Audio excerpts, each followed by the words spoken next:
Fast way दे प्यारे दर्शकों, doctor विश्व बंधु की थानू प्यार भरी सत श्री अकाल। अज एक बार फिर असी थोड़े लिए प्रोग्राम इतिहासिक अमृतसर लैके हाजिर होए हैं। इस प्रोग्राम के दौरान असी थानू अमृतसर च स्थापित महत्वपूर्ण इतिहासिक बिल्डिंग, स्मारक, मंदिर, गुरुद्वारे, गिरजाघर, हर प्रकार की पुरानी महत्वपूर्ण जानकारी थोड़े को लैके आने हैं। और इस कड़ी दे विच असी इस वक्त आ रहे हैं अमृतसर दे विच GT रोड पर बस स्टैंड के नाल और पिंगलवाड़े के सामने स्थापित पुराना इतिहासिक मंदिर रामतलाई, जिसका तुहानू नाम भी नहीं अज मिलता, लेकिन एक बड़ा पुराना मंदिर है। असी इस मंदिर नू लभदे लभांदे बड़ी मुश्किल नाल इत्थे पुजे, और क्योंकि यह मंदिर प्राचीन और इतिहासिक है, आओ तुहानू इसके इतिहास बारे जानकारी दईए। मैं जदों भी यह प्रोग्राम धर्म नाल जुड़िया करदा तो मैं एक जरूर गल कर दस्सण की कोशिश करदा दर्शकों नू कि जदों भी असी मंदिर, गुरुद्वारा, गिरजाघर या किसी भी धर्म बारे गल करिए तो उसदे विच आपां बहुता सारा साडा अपना जिहड़ा विश्वास है उहदे उत्ते धर्म स्थापित हुंदे ने, और विश्वास और आस्था के नाल धर्म जुड़िया होया। इस दे विच बहुता किंतु परंतु और या इसनूं तथ्यां दे आधार ते साबित करना साडे कोल बहुत सारी गल्लां संभव नहीं हुंदियां, लेकिन फिर भी असीं कोशिश करते हैं कि तथ्य लभ के लियाइए और जिन्ना हो सकता है इसनूं इतिहासिक सच के नज़रिए दे नाल परखण की कोशिश करिए। अमृतसर जिस दे विच सब तो इस वक्त महत्वपूर्ण स्थान ने शीतला मंदिर, जोड़ा बहुत प्राचीन मंदिर है, जिथे कहते ने हनुमान नू लव कुश ने बंद दिता सी। दूसरा मंदिर असी थानू इतिहासिक दर्शन करवाए सी राम तीरथ, जिथे वाल्मीकि जी ने कहते ने रामायण लिखी, लव कुश जी का जन्म होया, और वो बड़ा महत्वपूर्ण स्थान। और तीसरा ये स्थान जिसनू रामतलाई के नाम नाल जानिया जाता है, इसका इतिहास भी उसी राम दे इतिहास के नाल जुड़िया है। आओ तुहानू रामचंद्र जी की रामायण वाल्मीकि जी द्वारा लिखी हुई उस वल लै चलिए। वाल्मीकि जी की रामायण दे विच जिस वक्त असी अयोध्या वर्णन आंदा है, रामचंद्र जिस वक्त अयोध्या वापस आ जाते ने, उत्थे आके ख़त्म हो जाती है और बाद दे विच उत्तरकांड वाल्मीकि जी नूं सौंपिया जाता है। बई यह भी जिहड़ी रचना है वाल्मीकि जी ने की, कित्थे तक सच है कित्थे तक झूठ, इस दे उत्ते वख-वख विचार ने। मन्निया जाता है कि बाद की रचना है, वाल्मीकि जी ने सिर्फ रामायण जिहड़ी है वो राजभिषेक तक लिखी, उसके बाद नहीं। जिहड़ा उत्तरकांड है वो भी वाल्मीकि जी नूं ही अर्पित किया गया है और वाल्मीकि जी लिखते ने कि जिस वक्त सीता नूं बनवास दे दिता गया रामचंद्र जी ने,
रामतलाई मंदिर के पंडित जी घनश्याम स्वरूप, आओ इन्हां कोल रामतलाई के बारे, इसके इतिहास बारे, इत्थे किहड़े किहड़े परमात्मा दी मूर्तियां लगियां ने, इन्हां दे बारे जानकारी हासिल करिए। बोलो सियापत रामचंद्र महाराज की जय, पवन सुत हनुमान की जय, उमापत महादेव की जय, बोल साचे दरबार की जय। जोता वाली माताई त्वारी सदा, सचिया जोता वाली माताई त्वारी सदा, जयकारा शेरा वाली का, बोल साचे दरबार की जय। जिस समय भगवान राम जी वन में थे और 14 साल के बाद वनवास ग्रहण किया, इसके बाद अयोध्या आए, आकर के सिंहासन पर बैठने के लिए तैयारी हुई थी। तो उस समय घोड़े में प्लेट बांध करके लिख करके भेजा था कि हम यज्ञ करने जा रहे हैं, गद्दी पर बैठने को जा रहे हैं। जिस किसी राजा महाराज को ऐतराज़ हो तो उसका प्रतिरोध कराए। कहते हैं सूर्यवंश सबसे ऊपर है, बाकी जितने भी वंश हैं सब नीचे हैं, पर इतला देनी पड़ती है।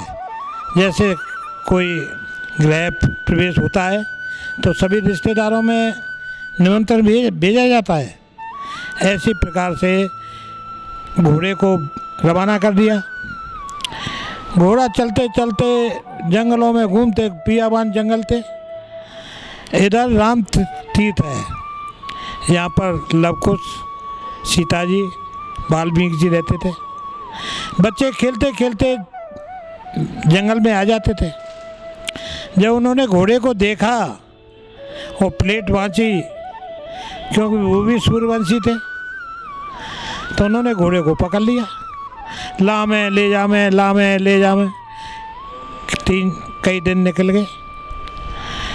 इसके बाद जो है राम जी ने सोचा कि भाई घोड़ा वापस क्यों नहीं आया, कौन से राजा महाराज ने पकड़ा है, जाके देखो। उन्होंने सेना को भेजा। सेना घूमते घूमते इधर आई, देखा तब घोड़ा बंधा हुआ है, बच्चे खेल रहे हैं। उन्होंने बच्चों को बुलाया, पुचकारा। कहते बाल हट, त्रिय हट, राज हट। 3 हट ऐसे होते हैं, अगर बच्चा बाजार में चला जाए और किसी खिलौना पे नज़र पड़ जाए, कितना भी माँ बाप समझा लो, वो खिलौना लेके रहेगा। बाल हट, त्रिय हट। स्त्री अगर चाहे मायके जाना है तो कुछ भी कह लो, मार लो, कूट लो, कुछ भी कह लो, वो जाके रहेगी। राजहट, कोई राजा महाराज आपस में किसी चीज़ पे तू में हो गई है तो उस कर्मचारी को हटा के छोड़ेगा। इस प्रकार से जब सेना मूर्छित कर दी, सेना नहीं पहुंची है, तो फिर हनुमान जी को भेजा है। हनुमान जी ने देख लिया कि ये कोई शक्ति है, क्योंकि जब सेना को मूर्छित कर दिया तो मेरा तो कुछ भी नहीं है। उन्होंने हाथ जोड़ करके कहा, देखो तुम जाने, तुम्हारा राम जाने, मेरे को बांध के पटक दो। तो लवकुश ने उनको बांध के पटक दिया। जब हनुमान जी भी नहीं पहुँचे तो फिर राम जी आए। आ करके देखा कि सेना मूर्छित पड़ी हुई है, हनुमान जी बंधे हुए हैं।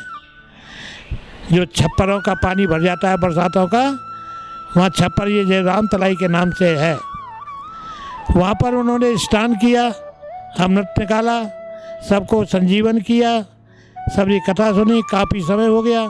इधर सीता जी को, वाल्मीकि जी को चिंता हो गई, क्या आज बच्चे क्यों नहीं आए, क्या बात हो गई। इधर वाल्मीकि जी और सीता जी देखते हुए आ रहे हैं, इधर राम जी में और लवकुश में तीर कमान तन गए। जब सीता जी ने देखा, वाल्मीकि जी ने देखा कि ये तो अनर्थ हो जाएगा, अगर बाप बेटे में युद्ध हो गया तो मर्यादा ही खत्म हो जाएगी। इसके बाद उन्होंने, सीता जी ने बच्चों को पकड़ा और कहा, बेटा ये तुम्हारे पिता श्री राम हैं, इनसे युद्ध नहीं हो सकता, जाओ घोड़ा दो, क्योंकि ये गद्दी पर बैठने वाले हैं। इसलिए घोड़ा दिया, फिर गए, फिर जाकर के गद्दी पर बैठे। पंडित जी हमें ये बताएं, ये मंदिर कितना पुराना है और आप यहाँ कब से हैं, और यहाँ पे किन किन भगवान की मूर्ति स्थापित हुई है। यहाँ पर जो है बहुत पुराना, बहुत प्राचीन मंदिर है। हनुमान जी हैं, सिद्ध साधक के हनुमान जी हैं, और वो बहुत पुराने हैं, बहुत समय का वो है। इसके बाद जो है यहाँ पर भगवान की सभी मूर्तियाँ हैं, राम जी के नाम से और हनुमान जी के नाम से प्रसिद्ध हैं। मनोकामनाएं पूर्ण होती हैं, जो भी भाव लेकर के आता है उसकी मनोकामनाएं पूर्ण होती हैं। दिल्ली के एक भक्त आए, उनके कोई बच्चा नहीं होता था, तो यहाँ आकर के उन्होंने साधना करी, साधना करने के बाद उनके लड़का पैदा हुआ। इस प्रकार से ये राम तलाई, यहाँ पर 2,500-3,000 साधु हर दिवाली पे आता है, और यहाँ पर कमेटी बनी हुई है। प्रधान पप्पू अरोड़ा है, केवल महाजन है और कैशियर हैं और रमेश हमारे कैशियर साहब हैं। इस प्रकार से यहाँ पर संस्था चल रही है। यहाँ पर सभी शहरवासियों की, शहर के वासियों से तन मन धन से सेवा हुई है और कर रहे हैं और चल रहे हैं। मनोकामनाएं पूर्ण होती हैं। यहाँ जो आता है, यहाँ सत भूमि है, यहाँ पर शांति है एकदम। पंडित जी, मंदिर के खुलने का समय, बंद होने का और आरती का समय क्या रहता है? सुबह 4 बजे मंदिर खुल जाते हैं और 12 बजे भोग लग करके बंद हो जाते हैं। शाम को 4 बजे खुलते हैं और 8:30 बजे बंद हो जाते हैं। ये हमारा टाइम टेबल है मंदिर का। आरती हमारी 2 होती हैं, एक 5:30 बजे होती है मंगला आरती और दूसरी आरती भोगराज की होती है दोपहर को और तीसरी आरती शाम को 8:30 बजे होती है। ये स्थापना उस समय खत्म हो जाता है। ठीक है, फिर मंदिर के किवाड़ बंद कर दिए जाते हैं। तो लोग आते हैं यहाँ पे? हाँ, लोग आते हैं। सुबह 4 बजे से शुरू हो जाते हैं और अपनी साधना करते हैं यहाँ पर बैठ करके और अपने भक्त लोग अपनी सफाई करते हैं। भक्त लोगों के द्वारा अपना अच्छे रईस के लड़के यहाँ पर सफाई करते हैं और मनोकामनाएं पूर्ण होती हैं उनकी।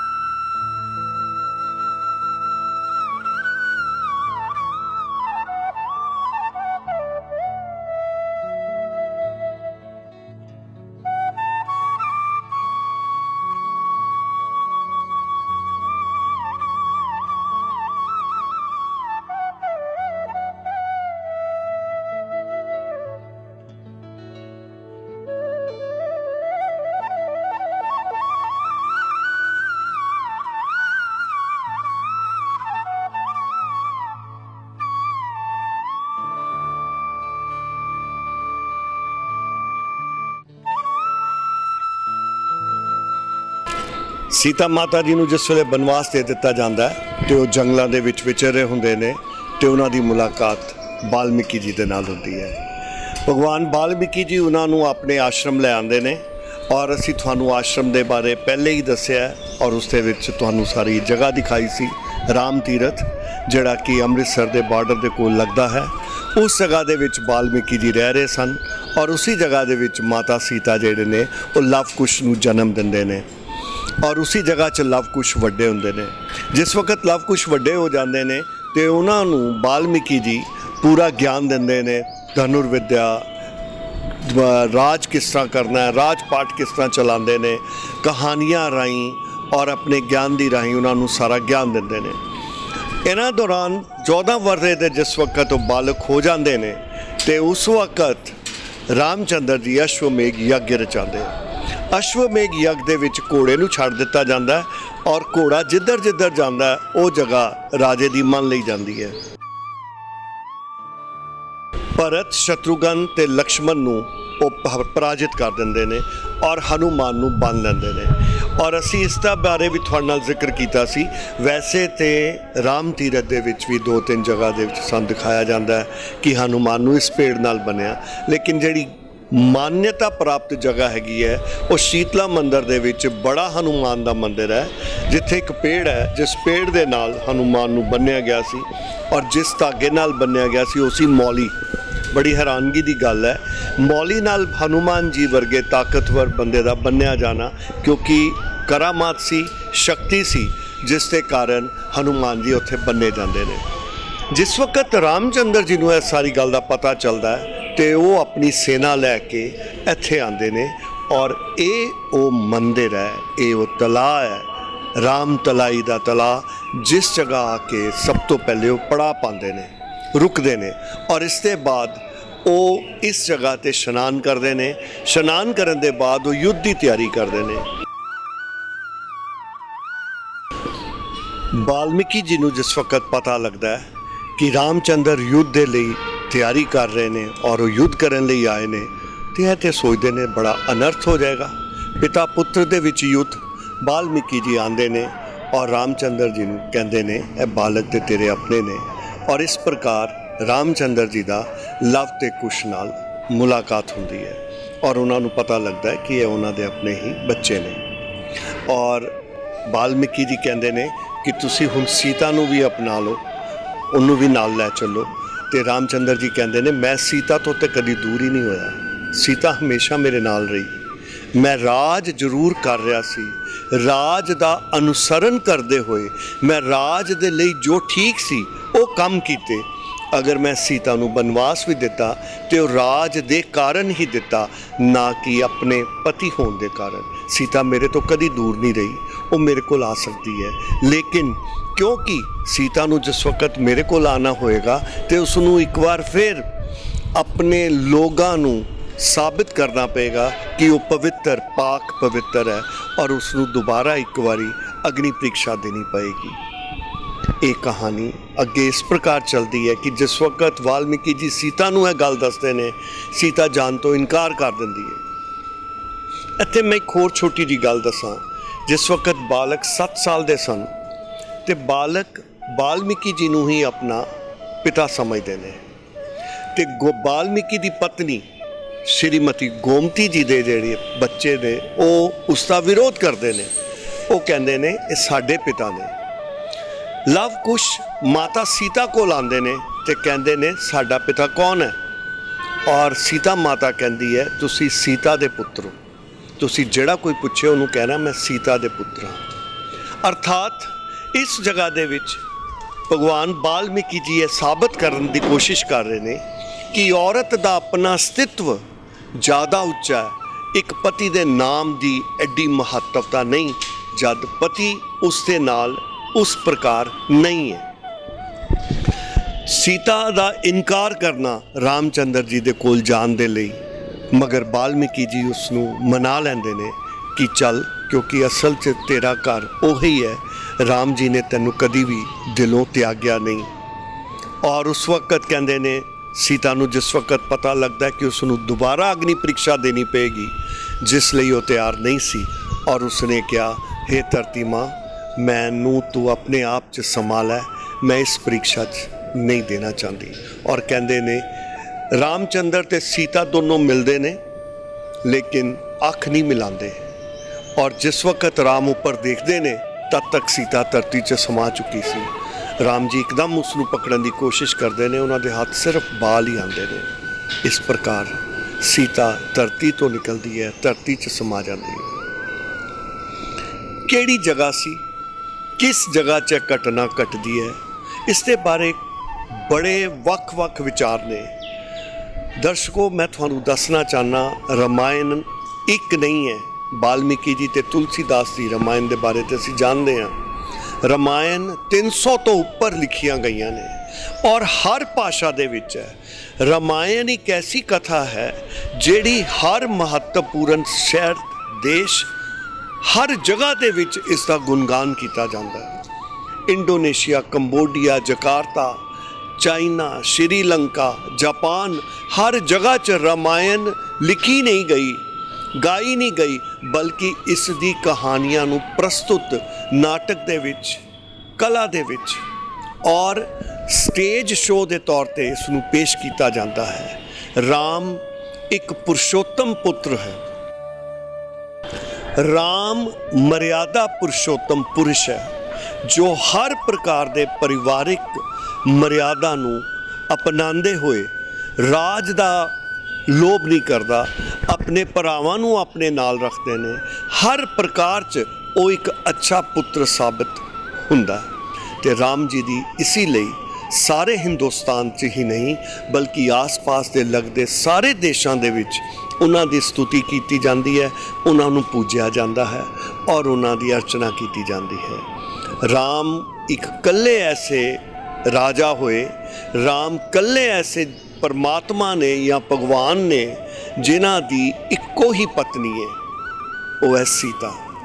ਕਿਉਂਕਿ ਜਿਸ ਵਕਤ ਅਸ਼ਵਮੇਘ ਯੱਗ ਦੀ ਤਿਆਰੀ ਕੀਤੀ ਜਾ ਰਹੀ ਸੀ ਤੇ ਬ੍ਰਾਹਮਣ ਕਹਿੰਦੇ ਨੇ ਪਤਨੀ ਬਗੈਰ ਯੱਗ ਨਹੀਂ ਕੀਤਾ ਜਾ ਸਕਦਾ। ਰਾਜਾ ਹੋਣ ਦੇ ਨਾਤੇ ਉਹਨਾਂ ਨੂੰ ਦੂਜਾ ਵਿਆਹ ਕਰਨ ਦੀ ਸਲਾਹ ਦਿੱਤੀ ਜਾਂਦੀ ਹੈ, ਲੇਕਿਨ ਰਾਮ ਇਸ ਲਈ ਤਿਆਰ ਨਹੀਂ ਹੁੰਦੇ ਔਰ ਉਸ ਦਾ ਵਿਕਲਪ ਹੁੰਦਾ ਹੈ ਕਿ ਉਹ ਸੋਨੇ ਦੀ ਸੀਤਾ ਬਣਾ ਕੇ ਉਸ ਨੂੰ ਆਪਣੀ ਬਗਲ 'ਚ ਬਿਠਾ ਕੇ ਔਰ ਉਸ ਦੇ ਨਾਲ ਹੀ ਯੱਗ ਦੀ ਪੂਰਤੀ ਕਰਦੇ ਨੇ। ਇਹ ਨੇ ਮਰਿਆਦਾ ਪੁਰਸ਼ੋਤਮ ਰਾਮ ਔਰ ਇਹ ਹੈ ਰਾਮ ਤਲਾਈ ਦਾ ਮੰਦਰ।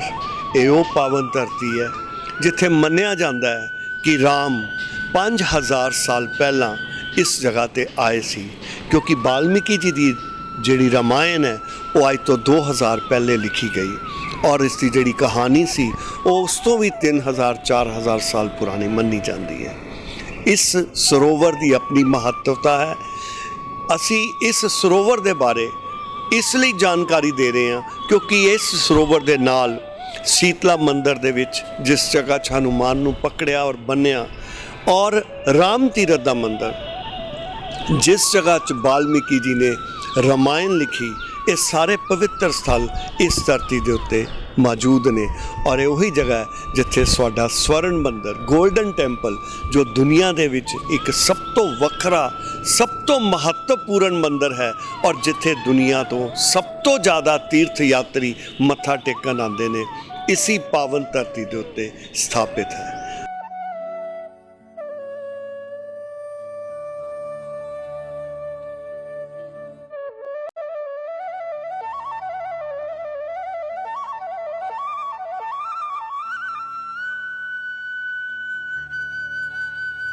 ਦਰਸ਼ਕੋ, ਅਸੀਂ ਇਸ ਵੇਲੇ ਖੜ੍ਹੇ ਹਾਂ ਰਾਮ ਤਲਾਈ ਮੰਦਰ ਦੇ ਪਿੱਛੇ ਬਣੀ ਇੱਕ ਸਾਈਡ ਦੇ ਵਿੱਚ ਗਊਸ਼ਾਲਾ, ਜਿੱਥੇ 10-12 ਗਊਆਂ ਇਹਨਾਂ ਨੇ ਰੱਖੀਆਂ ਹੋਈਆਂ ਨੇ ਔਰ ਇਹਨਾਂ ਦਾ ਰੱਖ ਰਖਾਵ ਕੀਤਾ ਜਾਂਦਾ ਹੈ। ਪੱਖੇ ਲੱਗੇ ਨੇ, ਬੜੀ ਸਾਫ਼ ਸੁਥਰੀ ਜਗ੍ਹਾ ਬਣਾ ਕੇ ਇਹਨਾਂ ਨੂੰ ਚੰਗੀ ਤਰ੍ਹਾਂ ਰੱਖਿਆ ਜਾਂਦਾ ਹੈ।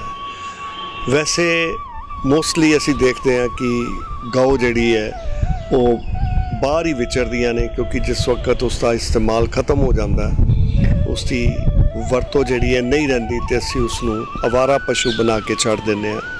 ਔਰ ਇਸ ਮੰਦਰ ਦੇ ਵਿੱਚ ਗਊਸ਼ਾਲਾ ਦਾ ਇਸ ਪ੍ਰਕਾਰ ਰੱਖਣਾ ਇੱਕ ਬੜਾ ਮਹੱਤਵਪੂਰਨ ਕੰਮ ਹੈ, ਜਿਹੜਾ ਮੰਦਰ ਇਸ ਤੋਂ ਅਪਣਾ ਰਿਹਾ ਹੈ ਔਰ ਇਸ ਨੂੰ ਨਿਭਾ ਰਿਹਾ ਹੈ।